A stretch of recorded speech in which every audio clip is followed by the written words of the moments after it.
Jadi sekali lagi tanpa mengurangi rasa hormat penjelenggan yang sudah bahas sekian panjang tadi itu,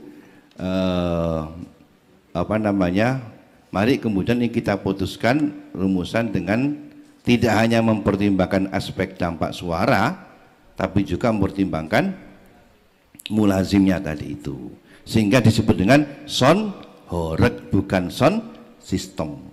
Kalau begitu maka hukumnya lepas dari tafsir ini sudah. Dimanapun tempatnya dilaksanakan, mengganggu atau tidak mengganggu, maka hukumnya adalah haram. Ada atau tidak ada larangan dari pemerintah, sehingga hukum itu berdiri sendiri sudah.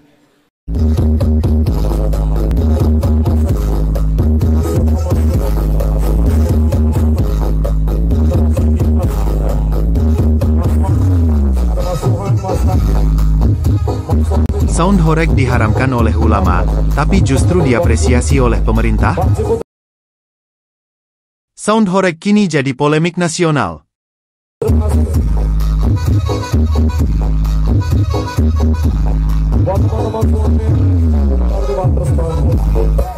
Assalamualaikum. Selamat datang di channel Siratedu, channel edukasi, opini, dan berita viral. Kali ini kita akan membahas fenomena sound horeg yang sedang memicu perdebatan besar antara ulama dan pemerintah Jawa Timur. Sound horeg adalah istilah yang digunakan untuk menyebut truk atau kendaraan yang dilengkapi sound system besar, yang sering tampil di acara rakyat seperti konfumanten, hajatan, hingga karnaval. Keputusan mengejutkan datang dari Pondok Pesantren Besuk, Probolinggo. Dalam forum Bahsul Masail yang digelar 1 Muharram 1447 Hijriah, para kiai sepakat bahwa sound horeg hukumnya haram, bahkan bila tidak menimbulkan kebisingan. Kiai Haji Muhibbul Aman menjelaskan bahwa sound horeg kerap menjadi simbol kemaksiatan, penuh dengan campur baur laki perempuan, pakaian terbuka, dan potensi mengganggu masyarakat seperti pelajar hingga orang sakit. Gini. Tak cerita dari awal ya. Awal-awal dulu. Gimana tiba-tiba sound horeg kok haram? Jadi pertama keputusan fatwa itu dari hasil Bahsul Masail yang diadakan rutin di Pondok Besuk, namanya FSM, Forum 1 Muharram. 1 Muharram. Dan setiap 1 Muharram. Setiap 1 Muharram, tahun sudah. Tahun. Ini yang kesekian puluh tahun, 10 ya, kan? Ya, lebih 10. Ya. Kata kali sudah. Jadi tiap 1 Muharram kita mengadakan Bahsul Masail, mengundang pondok-pondok seluruh Jawa dan Madura. Ada banyak pondok, puluhan pondok yang datang. Dan juga ada beberapa alumni. Lalu kemudian pertanyaan itu datang dari beberapa pondok-pondok yang kita undang. Kalau nggak salah ini pertanyaan datang dari Pondok Kediri Lirboyo kalau tidak salah. Menanyakan tentang sound horeg, kita angkat di sini. Saat kita bahas, ya sama sekali nggak kepikiran bakar kami. Yang ngalir aja bahas, yang penting memang fenomenanya memang nggak ada banyak sound horeg di mana-mana. Iya. Pasuruan, Malang, Kediri. Jawa Timur lah. Iya, Jawa Timur lah pokoknya. Ikonnya Jawa Timur lah pokoknya. Jawa Timur. Nah, saat itu ringkas saja Mas jalannya pembahasan itu. Di awal pembahasan itu Musawirin itu lebih fokus pada hukum sound horeg ditinjau dari aspek dampak suaranya. Karena memang ketika yang banyak terpikir sama orang, sound horeg itu suaranya sekian desibel, kemudian memakan telinga macam-macam. Jadi Musawirin itu lebih fokus pada aspek ini hukumnya. Karena sound horeg itu mengganggu, kemudian bisa merusak pada ngecano koco macam-macam. Karena suaranya itu mengganggu, maka menjadi tidak boleh. Itu awalnya begitu. Artinya hukum hanya fokus pada aspek dampak suara saja. Dampak suara. Tidak melihat pada lain-lainnya.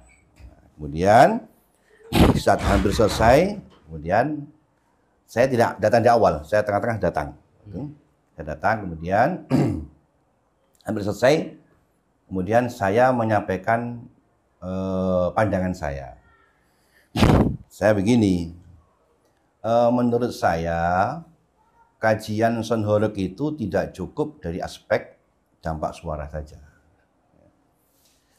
Karena apa begini? Karena menurut saya kalimat sound horeg, apalagi pertunjukan sound horeg, pertanyaan kan tentang pertunjukan sound horeg. Pertunjukan sound horeg itu saya sampaikan, menurut saya mafhumnya itu adalah tidak hanya menyetel musik dengan keras, tapi juga ada instrumen lainnya. Ada panggung, tempat dancernya, ada anak-anak kumpul kemudian joget-joget, kemudian laki perempuan macam-macam, kemudian sampai ada banyak kan macam-macam, kemudian pakaiannya juga ada yang seksi, ya seperti dancer lah.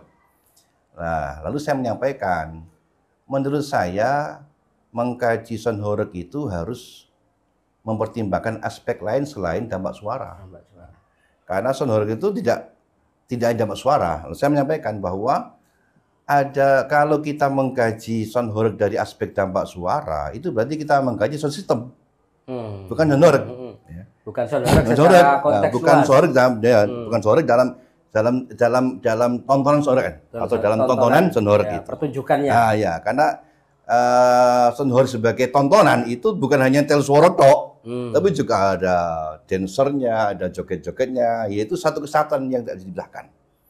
Tapi kalau kita bicara tentang suara saja, yaitu sound system. Sound system. Misalnya bagaimana hukumnya kalau saya nyetel sound system di rumah saya, keras, nggak ada joget-joget, mengganggu dan tidak, itu wajar. Makanya ya hukumnya tinggal diafsir. Kalau mengganggu begini, kalau tidak begini. Nah, itu. Tapi saya mengatakan bahwa sound ini sound system plus, ada plusnya. Bukan semata-mata sound system, tapi ada plusnya. Apa plusnya? Ya ini, ya apa namanya? Just macam itu. Kalau misalnya saya nyetel di tengah hutan, sound horeg buanter, itu bukan sound horeg namanya itu. Itu sound system. Saya tengah alas itu. Tengah alas, apa namanya? Sound horeg, sound yang besar kamu sound style, buanter, orang nggak akan sound horeg gitu. Itu sistem. Bukan pertunjukan sound horeg. Karena sound sebagai pertunjukan, sebagai tontonan kan, gitu kan. Tentu apa namanya yang kita bahas adalah ya suaranya, aspek suaranya, kemudian ada dampak-dampaknya, di mana ada dancernya, kemudian dampak sosialnya bagaimana. Itu satu paket dalam pembahasan yang disebut dengan tontonan sound horeg itu. Maka kita putuskan ini adalah haram. Haram mutlak artinya tidak perlu kita mempertimbangkan apakah mengganggu atau tidak mengganggu. Karena yang menjadi pertimbangan hukum tidak hanya mengganggunya. Kalau mengganggu ya tambah nemen. Gitu. Andai kata nggak mengganggu, misalnya di tengah hutan, di tengah-tengah lapangan yang besar, jauh dari pemukiman, yang datang anak-anak muda saja dengan dancer macam, dan mereka nggak mengganggu. Mereka malah seneng kan? Itu kalau kita katakan hukumnya tergantung mengganggu tidaknya, maka boleh berarti kan? Nah, masuk kayak tontonan yang diberikan. Isinya sound systemnya apa? Keras, ada anak joget-jogetnya, ada dancernya, laki-laki perempuan, kemudian ada pakaian yang nggak senonyo, nggak ada ganggu kan? Berarti kan boleh kalau begitu kan?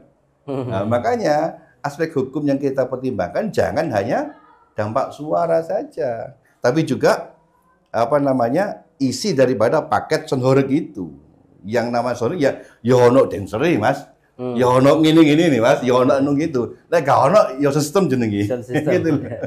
Akhirnya konteks itu menjadi satu kesatuan. Nah, itu kemudian. Maka hukum sound horeg itu kemudian menjadi diri mengganggu atau tidak mengganggu. Ada atau enggak ada larangan pemerintah. Sound horeg dalam arti tadi itu bahwa isinya sound horeg adalah suara yang keras, kemudian ada anak-anak yang joget-joget, mengundang anak-anak joget yang dancer macam-macam itu hukumnya adalah haram karena bertentangan dengan syariat Islam. Pemerintah Jawa Timur pun buka suara. Wakil Gubernur Emil Dardak menilai, ini bukan sekadar masalah hukum agama, tapi juga soal ketertiban umum. Pemprov berencana mengundang para pelaku usaha sound horeg untuk berdialog dan mencari solusi bersama. Tak hanya itu, Kemenkumham Jawa Timur malah memberi penghargaan kepada komunitas sound horeg sebagai pemilik desain dan kreativitas yang terdaftar sebagai kekayaan intelektual. Kepala Kanwil Kemenkumham, Haris Sukamto, menyebut bahwa desain dan ide sound horeg adalah bagian dari haki yang harus dihargai sebagai bentuk kreativitas anak bangsa. Di satu sisi, ulama menegaskan haram. Di sisi lain, pemerintah ingin membina. Sementara Kemenkumham menganggap sound horeg sebagai aset budaya kreatif. Masyarakat pun terbelah. Ada yang mendukung ulama karena dinilai ganggu ketertiban dan membawa mudorot. Tapi ada juga yang merasa sound horeg adalah hiburan rakyat dan ekspresi budaya lokal. Pertanyaannya, apakah ada jalan tengah? Bisakah sound horeg dilestarikan dengan batasan moral dan aturan ketertiban? Mungkin dengan pembinaan, zona khusus, atau pengawasan, hiburan rakyat dan nilai agama bisa berjalan berdampingan. Tapi, semua itu tentu butuh niat baik dari semua pihak. Bagaimana pendapat kamu? Apakah kamu setuju sound horeg dilarang, dibina, atau dibiarkan saja? Tulis komentarmu di bawah. Jangan lupa like, share, dan subscribe. Wassalamualaikum warahmatullahi wabarakatuh.